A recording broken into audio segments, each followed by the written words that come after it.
날마다 찬양하고 하나님께 나갑니다.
앞에 나가리 의로움이 되신 주 예수 이 되시니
나의 아버지 그 거룩한 사랑 우리의 생명 보내주시며 그리고 주라 그 나라의 여호와여 구원하소서 우리 안에 한 성령 부르사 우리 사랑할 때 하나님 보게 하소서 우리 앞에서 또 벽에 향하여 주 복음 위에 인서 우겠네 그날에 주 다시 오셔서 하늘마다 모든 것에 연합하매니 보다 위엄과 이들과 넘쳐서 우리 흘린 눈물 모두 찬양 내게 그날에 나의 아들아 나의 아들아 내 사랑하는 자 내가 너희 기도하노라 모두 요란히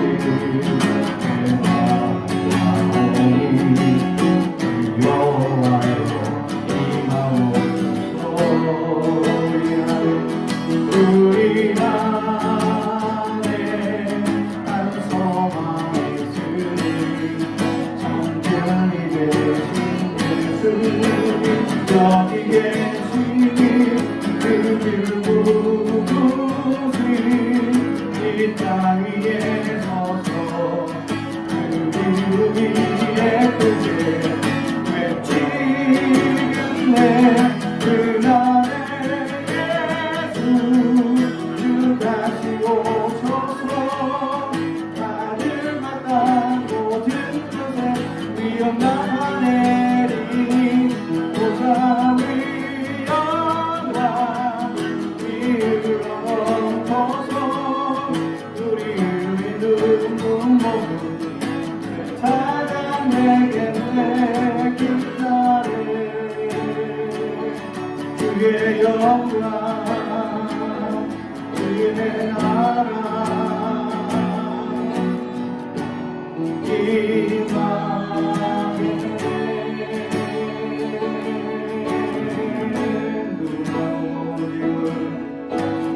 누구나 무거운 짐을 지고 가는 길 아무도 알 수 없네 사랑의 노래는 점점 희미해지고 내일의 도 넘치지만 나는 너를 원하네 사랑의 주님 사랑의 주님 나를 부르신 주님 나의 이름으로 갈 수 없네 믿음의 길 위에 주가 예리하시니 십자가 사랑 의지하여 나를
오늘 우리에게 주시는 하나님의 말씀은 로마서 4장 13절에서 17절까지 말씀입니다.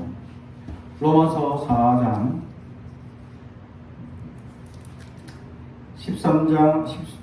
13절에서 17절까지 말씀을 저와 여러분이 한 절씩 교독하겠습니다. 하나님의 말씀을 경청해 주시기 바랍니다. 로마서 4장 13절에서 17절까지 말씀을 제가 봉독하겠습니다.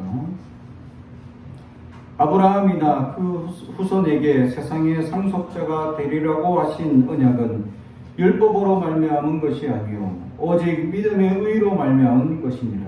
만일 율법에 속한 자들이 상속자이면 믿음은 헛것이 되고 약속은 파기되었느니라. 율법은 진노를 이루게 하나니 율법이 없는 곳에는 범법도 없느니라. 그러므로 상속자가 되는 그것이 은혜에 속하기 위하여 믿음으로 되나니 이는 그 약속을 그 모든 후손에게 붙게 하려 하심이라.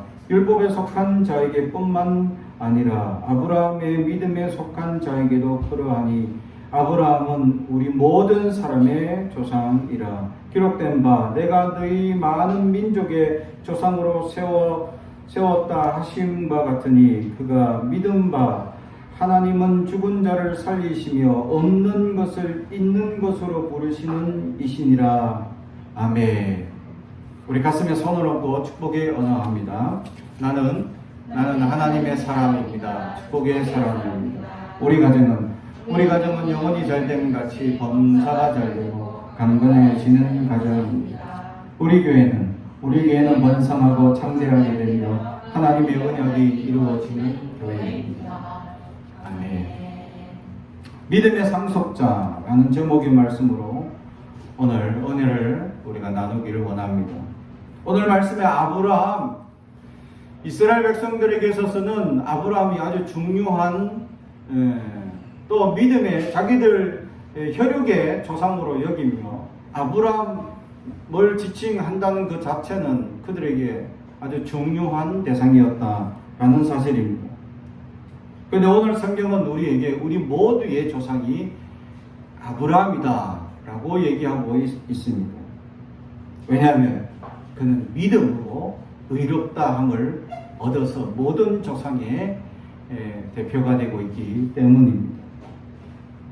그래서 아브라함이 받았던 그 약속들, 아브라함이 믿음으로 고백해서 누렸던 그 모든 믿음의 역사들, 그것 또한 이제 우리의 것이 될 수 있다. 그래서 우리는 믿음의 상속자이다라는 사실이죠.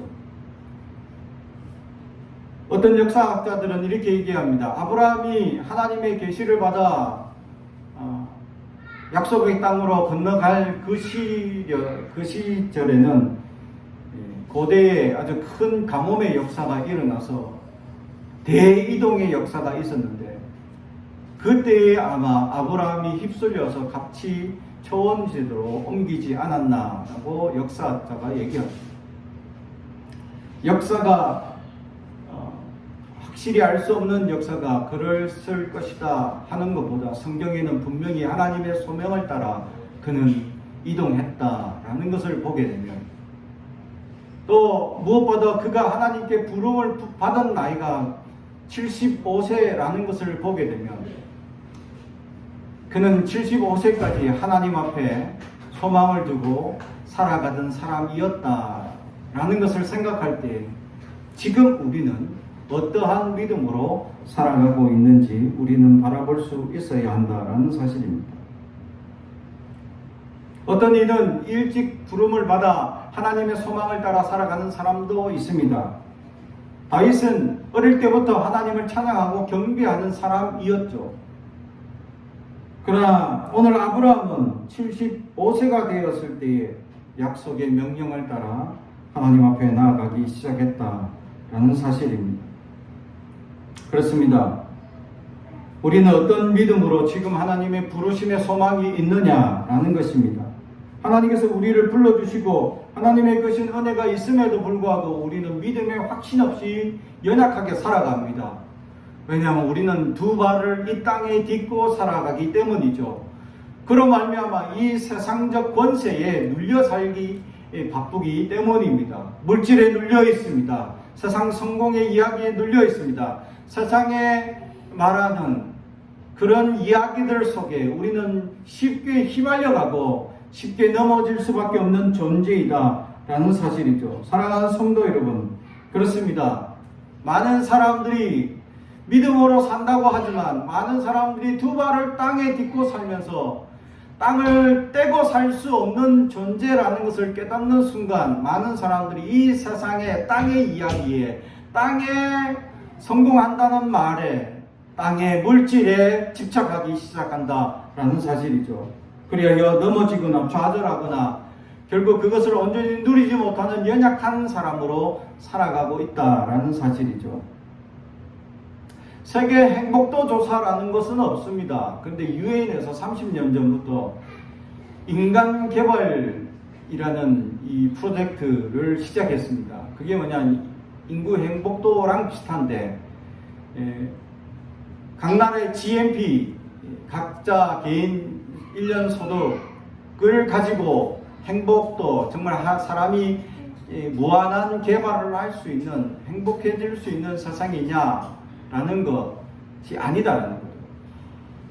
이전에는 GNP만 가지고 사람이 행복하다 아니다라고 평가를 했는데, 이후에는 행복도에서 사람의 수명 또는 교육, 또 의료, 또 개인이 개발할 수 있는 사회적 환경, 정치, 이 모든 것을 배경으로 해서 사람의 개발할 수 있는 이 지율이 얼만큼 되느냐라는 것을 발표하고 있습니다. 매년 12월 달에 2020년 1위 국가는 노르웨이였습니다.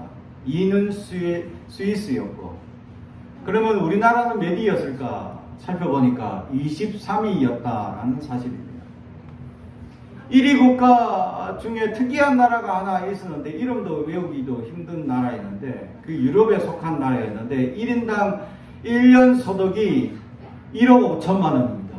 1억 평균 소득이 1억 5천만 원.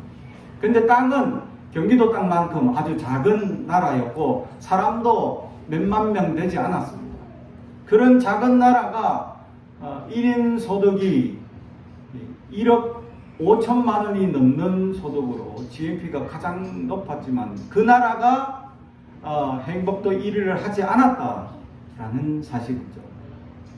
GDP 기준으로 따지면 우리나라는 여전히 23위 그대로 머물고 있습니다. 우리는 4,300불 정도, 43,000불 정도 우리 GDP를 가지고 있습니다. 일본보다 한 단계 앞서 있다라는 것이죠. 이미 우리는 선진국 대열에 섰지만 그 우리나라 이상의 소득을 하고 있는 나라들을 살펴봤을 때 행복도가 높냐? 그래서 사람을 개발하고 사람 스스로가 꿈을 꿀 수 있는 나라가 될 수 있느냐라는 것을 살펴봤을 때 그렇지 않더라라는 사실입니다. 미국은 6만 불 가까이 넘는데도 불구하고 행복도에서는 10몇 위로 밀려나고 있었다라는 사실이죠. 이처럼 사람은 물질이 전부가 아님에도 불구하고 이 두 발을 이 땅에 딛고 살면서 물질에 연연하며 살아갈 수밖에 없는 어리석은 존재이고 사탄은 이것을 우리의 약점으로 붙잡고 너는 물질 아니면 살 수 없는 존재라면서 우리를 늘 연약하게 붙잡고 있다라는 사실입니다. 그러나 성경은 그렇게 얘기하지 않습니다. 물질이 전부가 아님을 분명히 얘기합니다. 우리가 집중해야 될 것이 무엇이냐? 믿음이라는 사실을 성경은 분명히 가르쳐주고 있었다라는 사실이죠. 그래서 아브라함에 대하여 오늘 성경은 율법에 정한 것이나 또는 할례를 받은 것이나 또 하나님의 어떤 징표가 나타나서 그가 의로움이 나타나서 그에게 나타나서 하나님이 네가 의롭다 의인이라 칭한 것이 아니라는 사실이죠. 사랑하는 성도 여러분, 믿음이 훌륭해서 믿음이 대단해서 그 사람의 믿음이 너는 하나님께서 그에게 나타나서 그에게 놀라운 역사를 행하시는 것이 아니다라는 것이죠. 하나님이 지목하여 불렀을 때 그 사람이 아멘하고 하나님을 찾느냐라는 사실이죠. 그것이 믿음이었다.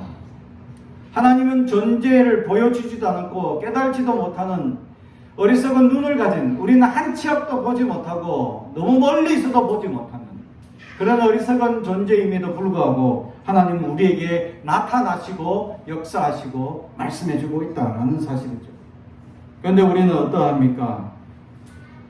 그 하나님의 놀라운 은혜와 역사를 소망하며 살아가고 있느냐라는 사실입니다. 하나님께서 왜 아브라함을 선택하셨을까? 아브라함이 어떤 의로운 사람이었기에 아브라함이 어떤 믿음의 역사를 보여주었기 때문에 우리가 아브라함의 이전의 삶을 보면 우상 숭배를 만드는 집안의 출신이었다라는 것밖에 알 수 없습니다. 우상이 가득했던 집안에서 어떻게 하나님을 섬길 수 있었을까? 어떻게 하나님의 믿음의 조상이 될 수 있었을까라는 사실입니다. 역사의 위인들은 그를 위인이 되게 하는 대표적인 행위가 있습니다.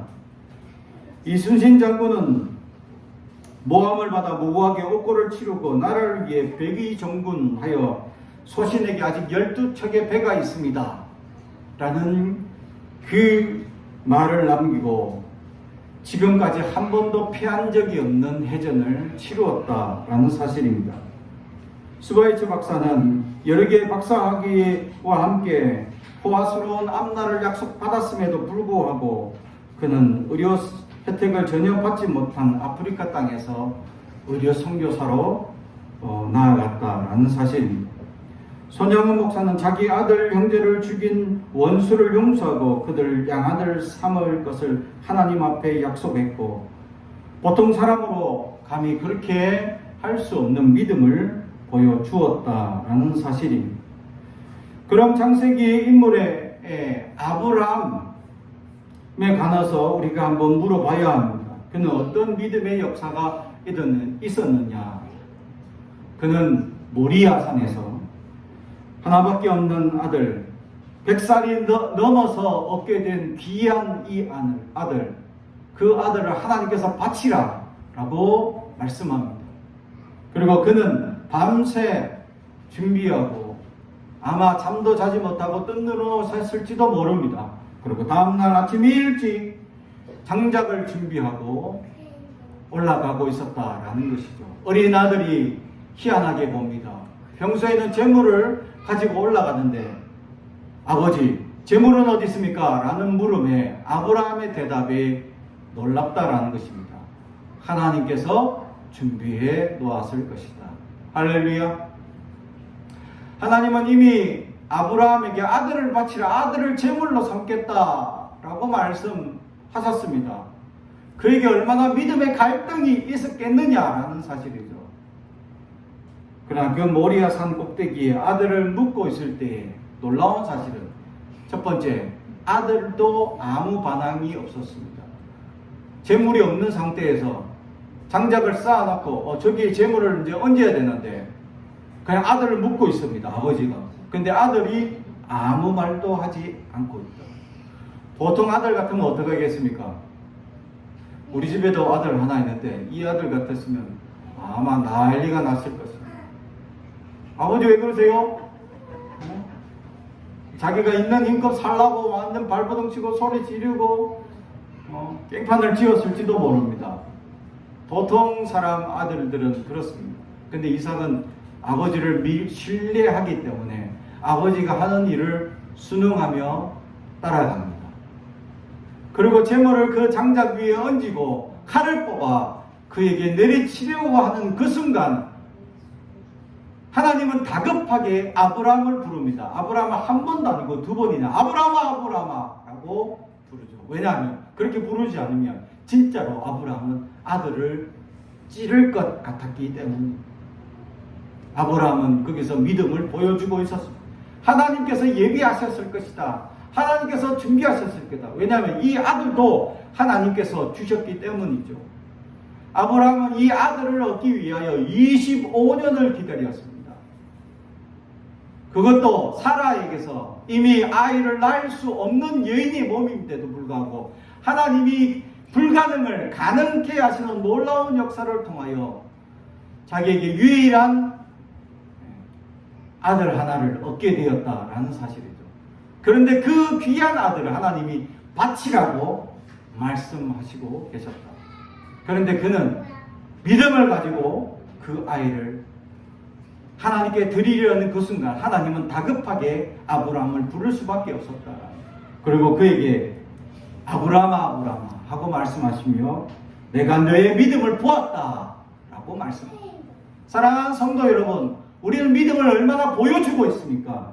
이 세상 땅을 딛고 살고 있다는 핑계로 우리는 믿음 없이 살아갈 때가 많이 있습니다. 믿음의 사람들은 세상을 이기는 사람이 되어야 합니다. 세상이 감당하지 못하는 믿음을 보여주는 사람이 될 수 있어야 합니다. 그러나 많은 사람들이 세상에 휩쓸려서 세상에 넘어지고 좌절하며 믿음 없이 살아가고 있습니다. 그러며 세상 사람들과 동일하게 물질에 집중하고 성공만 바라보는 어리석은 삶을 살아가고 있다라는 사실이죠. 우리는 여전히 믿음을 가지고 있다 하면서도 믿음 없이 살아가고 있지는 아니합니다. 하나님 앞에 얼마나 믿음을 보여주며 살아가고 있느냐라는 사실입니다. 오늘 우리에게 믿음 없음을 주님 앞에 통해하시기 바랍니다. 우리는 믿음 없음을 주님 앞에 고백하며 나아갈 수 있는 자들이 될 수 있어야 한다라는 사실입니다. 하나님께서 주시는 놀라운 믿음의 역사를 오늘도 고백하며 나아갈 수 있어야 한다라는 사실이죠. 아브라함은 하나밖에 없는 아들, 그것도 하나님의 기적으로 얻었던 아들, 25년을 기다려서 얻은 귀한 아들을 하나님께 바치는 믿음으로 그는 하나님께 자신의 믿음을 보였다라는 사실입니다. 그렇습니다. 과연 아브라함이 그런 믿음이 있었을까 돌아보면 역사적으로 어떤 나라에 가서는 자신의 아내를 누이라고 속이고 또 그래서 그 다른 왕이 그 아내를 취하여서 자기 아내로 삼는 역사도 있었습니다. 한 번도 아니고 두 번이나 아내를 누이라고 속였습니다. 그는 세상에서 살아갈 때 어쩌면 비겁한 자입니다. 사라 아내 입장에서 생각해 보십시오. 자기를 누이라고 속여서 다른 사람이 취해가는데도 아브라함이 아무것도 취하지 못하고 자기 살기 급급한 모습을 보여주는 남편, 얼마나 신뢰하며 믿을 수 있겠습니까? 얼마나 그 남편을 의지하고 든든한 사람이 될 수 있겠느냐라는 사실이죠. 남편으로는 어쩌면 빵점일지도 모릅니다. 그러나 그는 믿음으로는 하나님의 사람이었다라는 사실이죠. 그렇게 비굴하고 비겁하고 남편의 본 모습을 제대로 보여주지 않는 어리석은 사람이었습니다. 그럼에도 불구하고 그는 하나님께서 선택하고 그는 하나님께서 위대한 사람이다 라고 지칭하고 있었다라는 사실입니다. 그의 이름이 아직 아브라함이었을 때 아브라함은 하나님의 인도를 따라 가나안 땅에 왔고 갖은 고생 끝에 상당한 재산을 얻었습니다. 다른 부족에도 신망을 얻어 삶이 불편하지 않았습니다. 말하자면 틀을 잡고 일단 세상적으로 성공한 사람이었습니다. 그러나 아브라함에게는 대를 이을 아들이 없었습니다.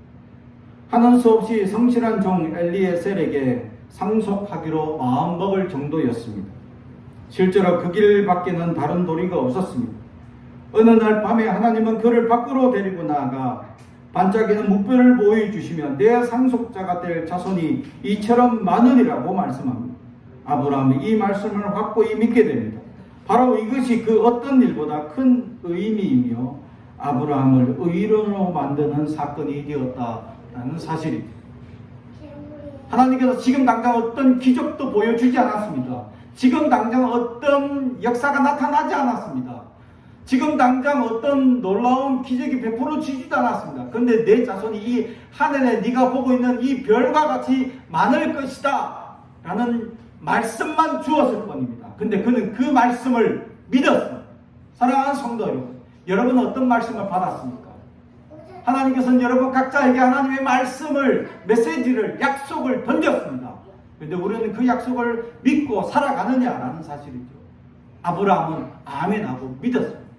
25년을 기다렸습니다. 그리고 그 약속이 성취되었다라는 사실입니다. 우리는 어떠합니까?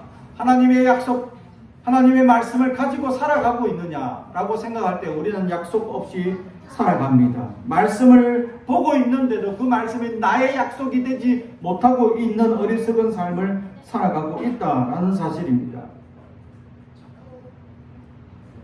그러나 그 약속을 아멘 했음에도 불구하고 아내 사라는 그 말씀을 듣고 비웃었습니다. 믿음의 갈등이 일어나기 시작합니다. 아브라함은 믿었는데 아내는 비웃습니다. 아유, 당신이 내가요 아이를 낳는다고? 사라는 아직 약속을 받지 못했기 때문이죠. 하나님의 약속을 들었음에도 불구하고 그걸 믿지 못하는 사람입니다. 어쩌면 사라가 평범한 사람인지도 모릅니다. 하나님이 주신 약속이 얼마나 놀랍고 큰데 그것을 아멘하고 살아가는 아브라함처럼 다 그렇게 살아가느냐라는 것이죠. 그렇지 못하다라는 사실이죠.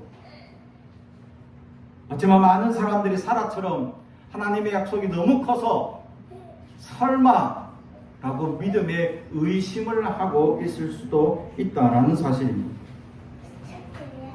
그러나 아브라함은 전혀 흔들림이 없었습니다. 언제나 그는 별을 바라보며 하나님의 주신 약속이 저것임을 확신하며 살아갔습니다. 당장 이루어지지 않습니다. 25년이 지나야 합니다. 하루하루가 어쩌면 엄청난 시련과 고난이 될 수도 있습니다. 결국 사라를 통하여서 인간적인 방법까지 버립니다. 그러나 그것이 나중에는 쓴뿌리가 되는 이스마엘, 지금 팔레스타인 사람들이 되어버립니다. 인간적인 노력을 한다고 하나님의 약속이 이것으로 아마 정해질 것이라고 자기들은 착각합니다. 그러나 하나님은 분명히 사라를 통하여 이루어진다고 말씀합니다. 이미 경수도 끊어지고 아무 자녀를 넣을 수 없는 그런 상태가 아니었습니다. 그러나 하나님은 약속하셨고 역사하셨습니다. 그 역사, 그 약속을 기다릴 줄 알아야 한다라는 사실이죠. 하나님의 약속의 말씀을 보고 그 약속을 믿고 그 약속을 기다리는 사람들. 그 사람들이 바로 믿음의 상속자가 될 수 있다라는 사실. 아브라함은 기다렸습니다. 하루가 첫날 같고 첫날이 하루 같은 그 괴로운 시간들을 계속 보내야 했습니다. 그 수많은 시간들을 통해서 결국 그는 믿음의 상속자가 될 수 있었습니다. 사랑하는 성도 여러분, 우리도 하루하루가 어려울 수 있습니다. 많은 시간들, 하나님 주신 약속이 마치 오랜 세월 같고 언제 이루어지는지 막막하기만 할 때도 있을 것입니다. 그러나 하나님은 언약의 사람이, 언약하신 분입니다. 하나님은 하신 말씀 반드시 이루어 주십니다. 사람들이 아무리 어리석고 연약하여서 하나님의 약속이 이루어지지 않는다고 생각할 때에도 하나님은 약속하셨고 이루시는 분이셨다라는 사실이죠. 하나님은 다윗에게 내 왕조는 내 자손에 의해서 영원할 것이라고 약속하셨습니다. 그런데도 다윗은 어리석은 수많은 죄악들을 버렸습니다. 그런데도 그는 그 약속을 확증하셨고, 그리고 그 이후로 다윗의 왕조는 하나님 말씀 앞에 온전히 순종하는 왕조가 거의 없었습니다. 다 불순종하고 다 어리석은 삶을 살았습니다. 그럼에도 불구하고 하나님께서 여러 역사서를 통하여 말씀하시기를 아브라함에게 하신 약속 때문에 그 자손을 지켜주셨다라고 말씀합니다. 할렐루야. 한 사람의 약속이 그 후손 수많은 세월들을 지켜주는 은혜가 되고 있었다라는 사실이죠. 어쩌면 그 약속이 우리 당대에 이루어지지 않을 수도 있습니다. 어쩌면 그 약속이 지금 얼마나 더 오래 기다려야 할지도 모릅니다. 그러나 우리는 그 약속이 우리가 받은 것이 있다면 흔들리지 말아야 되고, 먼저는 약속을 받을 수 있어야 되고, 그 약속을 본 역사가 있다면 우리는 믿음에 흔들리지 말고 그 놀라운 약속을 붙잡아서 믿음의 상속자가 되기까지 기다릴 줄 알아야 할 줄로 믿습니다. 사랑하는 성도 여러분, 결국 하나님께서는 오늘 성경을 통하여 아브라함 한 사람을 통하여 모든 사람, 이스라엘뿐만 아니라 하나님을 주로 모시는 그 모든 사람의 이 조상으로 아브라함을 세우고 있다라는 사실입니다. 아브라함은 모든 인류의 조상이 되어버렸습니다. 믿음의 조상이 되었습니다. 다시 말하면 믿음을 가진 그 모든 사람의 조상이 되고 우리는 그렇게 고백하고 있다라는 사실입니다. 그 세월이 수천 년이 지나고 난 다음 이제서야 이루어지고 있다라는 사실. 우리는 하나님의 약속을 믿어야 합니다. 그리고 그것이 상속으로 이루어지기까지 우리는 기다릴 수 있어야 합니다. 그래서 하나님의 놀라운 역사, 하나님의 크신 은혜가 무엇인지를 깨닫는 놀라운 믿음의 사람들이 되기를 주님의 이름으로 축복합니다. 기도하겠습니다. 사랑과 은총이 가득하신 아버지 하나님 감사합니다. 하나님 오늘도 우리를 붙잡아 주시고 하나님의 크신 은혜가 우리 가운데 함께 하심을 감사드립니다. 우리는 여전히 어리석어서 하나님의 크신 약속을 누리지 못함을 용서하여 주옵소서. 이제라도 하나님의 약속을 보게 하시옵소서. 이제라도 하나님의 크신 약속을 깨닫게 하여 주옵소서. 이제라도 하나님의 약속을 기다리게 하여 주옵소서. 그리하여 진정한 상속자가 되게 하옵소서. 예수님의 이름으로 기도하옵나이다. 아멘.